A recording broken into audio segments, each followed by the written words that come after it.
Bonjour à tout le monde, soyez les bienvenus dans ma chaîne. J'espère que vous allez bien, moi je vais très bien. Alors, je fais cette vidéo pour nous sensibiliser. Alors, on sait tous que nous sommes en plein Coupe du Monde, la Coupe du Monde se passe au Qatar. Alors, nous tous, on doit savoir que le foot reste un sport. Le foot c'est un sport. En fait, je fais cette vidéo parce qu'il y a quelqu'un qui est mort dans un pays de crise cardiaque parce que on a tapé son équipe. Alors, je fais cette vidéo pour nous sensibiliser. Le sport est bien, nous tous on aime le sport, mais en voyant le football, il faut contrôler ses émotions. Il faut contrôler ses émotions. Un homme est mort de crise cardiaque parce qu'on a tapé son équipe. Donc, franchement, je voudrais nous sensibiliser. Le foot reste un sport. Le foot, c'est un sport. Et on doit apprendre, quand on voit le foot, à être fair play.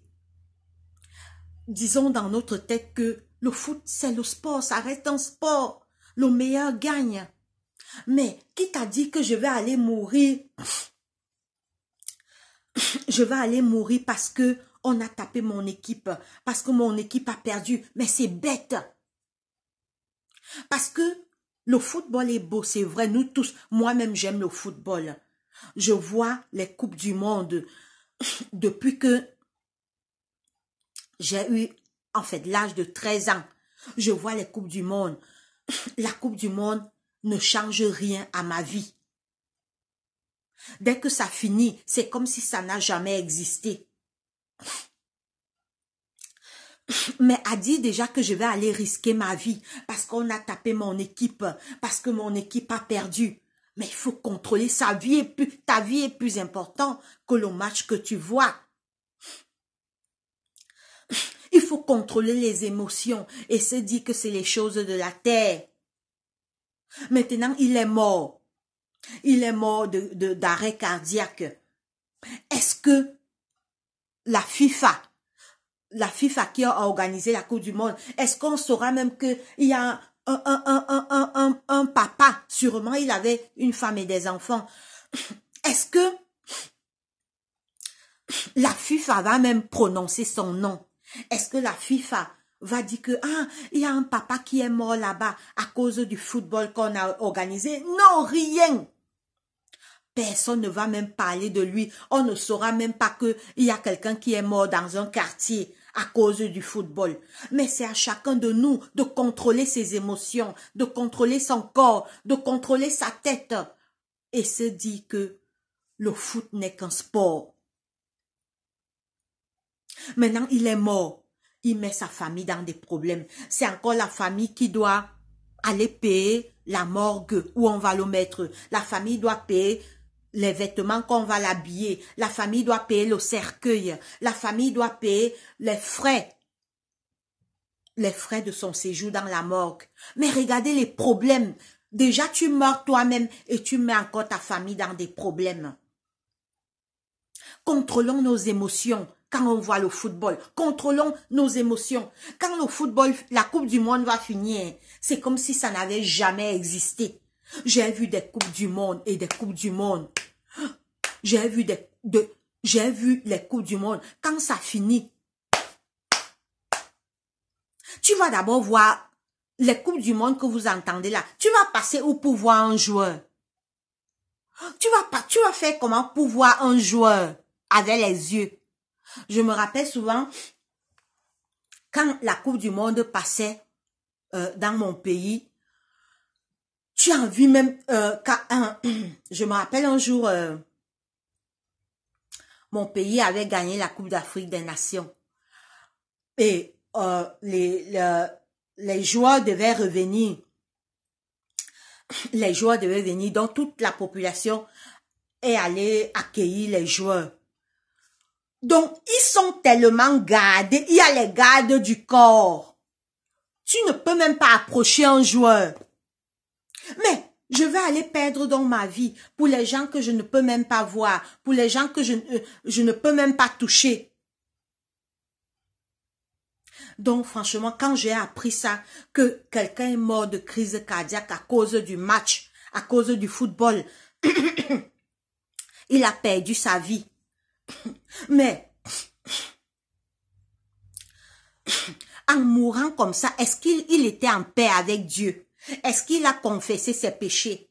Est-ce qu'il s'est repenti avec Dieu? Parce que après la mort vient le jugement. C'est ce que beaucoup de personnes oublient. Après la mort, Dieu va nous juger. C'est pourquoi la Bible dit que Dieu annonce maintenant à tout homme qu'il ait à se repentir, car il a préparé un jour où il jugera le monde. Tu n'as même pas encore fait la paix avec Dieu. Peut-être tu meurs comme ça. Tu meurs comme ça avec les péchés que tu n'as même pas demandé pardon à Dieu. Tu peux mourir pour un match de football. Donc, je fais cette vidéo pour nous sensibiliser. Mes frères et sœurs, le foot n'est qu'un sport. Et pourquoi je fais cette vidéo? Parce que je vois que ça gagne en émotion. Ça gagne en émotion.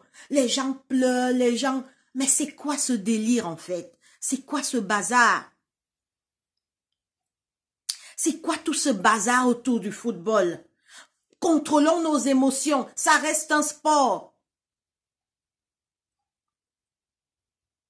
C'est un sport comme le menuisier qui fabrique ses chaises.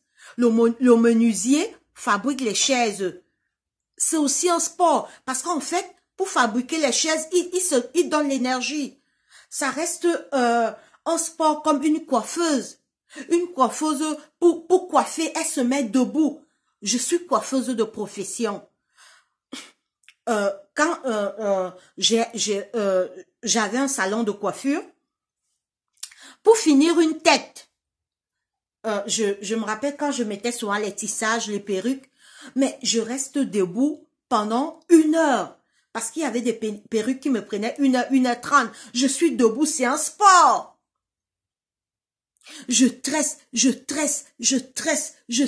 et les mains, parce que quand tu nattes, en fait, la main fait mal. Quand tu nattes, tu prends la première natte, tu nattes, la deuxième natte. C'est un sport, les mains travaillent. C'est un sport, mes frères. Les menuisiers font le sport, les restaurateurs, les gens qui travaillent dans la restauration, ils préparent, tous les métiers dans la vie, c'est le sport. Pourquoi le foot? Pourquoi le foot prend cette envergure? Vous ne vous posez pas la question?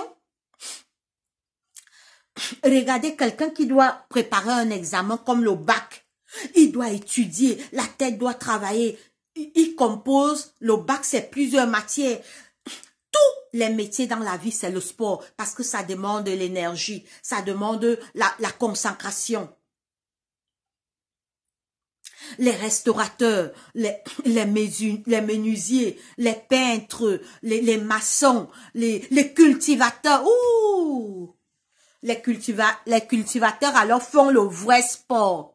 Parce qu'en fait, quand tu es cultivateur, ce n'est pas en Europe qu'il y a les machines. En Afrique, c'est la roue. Tu prends la roue, boum! Tu prends la roue, tu remues la terre. Mais voilà le vrai sport. Les cultivateurs qui cultivent la terre. Mais vous ne vous posez pas la question. Regardez comment quelqu'un, quelqu'un qui est en Afrique, il n'a pas de machine. Ici en Europe, moi je leur vois, c'est les machines qui remuent la terre. Mais imaginez, en Afrique, des personnes qui n'ont pas ces machines.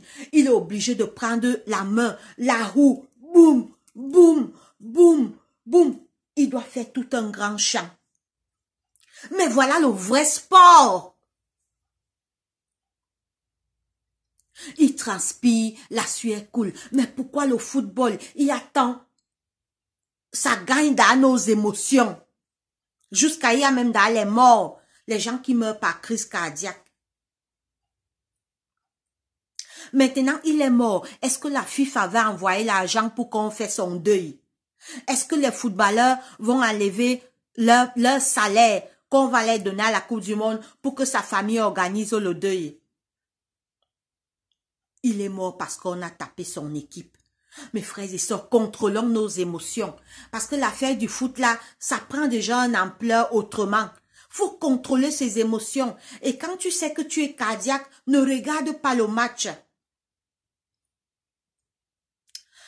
Tous les métiers dans la vie demandent de l'énergie et de la concentration. Pas seulement le foot. Tu es coiffeuse, tu dois t'appliquer. Les couturiers, oh, j'ai encore oublié. Les couturiers, le couturier, il doit pédaler la machine. C'est qui, les grands couturiers du monde. Vous savez comment ils donnent de l'énergie? Les fabricants de chaussures. Je me rappelle une fois, j'ai travaillé dans une usine de fabrication de chaussures. Alors, c'était en Turquie. J'étais en Turquie. J'ai travaillé dans une usine de fabrication. Mes frères et sœurs, j'étais debout. Je suis restée debout pendant des heures. Je travaille, je suis debout. Non, c'était la fabrication des vêtements. Parce que j'ai travaillé dans plusieurs usines en Turquie. J'ai travaillé dans une usine de fabrication de vêtements, de chaussures, de sacs en main. La fabrication de chaussures où je suis allée. Mes frères, je tapais le marteau dans les chaussures comme un homme. Tout boulot demande de l'énergie. Mais pourquoi le foot et le foot, est-ce que le foot est spécial que les autres métiers? Mais j'avais travaillé dans cette usine comme un homme. Pourtant, je suis une femme. Parce qu'en fait, il fallait mettre la colle. Mes mains, tu vois comment mes mains étaient collées avec la colle. Parce qu'en fait, je devais mettre la colle dans les chaussures. Après, je tape les clous. Je mets d'abord les clous. En fait, pour ceux qui ont là travaillé dans les usines où on fabrique les chaussures, vous savez comment ça se passe. J'ai dû travailler comme un homme en tapant les clous. Je tapais les clous. Je mettais la colle. Tous mes vêtements étaient sales. L'usine où j'ai travaillé la fabrication de vêtements, j'étais debout. Tu vois comment le dos me fait mal. Le dos me faisait mal. Mais voilà aussi un métier. Mais pourquoi le sport seulement prend... Est-ce que le sport est si spécial que quelqu'un qui fait quelqu'un qui est cultivateur, quelqu'un qui est restaurateur, quelqu'un qui est menuisier, quelqu'un qui est maçon, quelqu'un qui est coiffeuse? Tous ces métiers demandent de l'énergie. Mais pourquoi seulement le foot? Tu vois comment au stade les gens pleurent, les gens perdent la tête. Contrôlons-nous. J'aime le sport, hein. J'aime le sport, mais je ne peux pas aller perdre ma vie pour le sport. Parce que le président de la FIFA ne va pas se souvenir que Élégance Rachou est morte. Elle est morte. Je n'ai pas donné l'argent à sa famille pour faire son deuil. Maintenant, c'est la famille que tu laisses dans des problèmes. La famille doit chercher l'argent pour payer les frais de la morgue, pour payer les frais du cercueil, pour payer les vêtements même. Ça, c'est quoi? Contrôlons nos émotions. Et puis, dès que la Coupe du Monde fait un mois, dès que ça va finir, on va oublier. Le lendemain, c'est comme si rien n'a existé. Maintenant, c'est les joueurs qui prennent leur argent, ils vont fêter avec leur famille. Ils construisent des maisons, ils construisent les maisons, ils développent leur famille. Mais contrôlions-nous.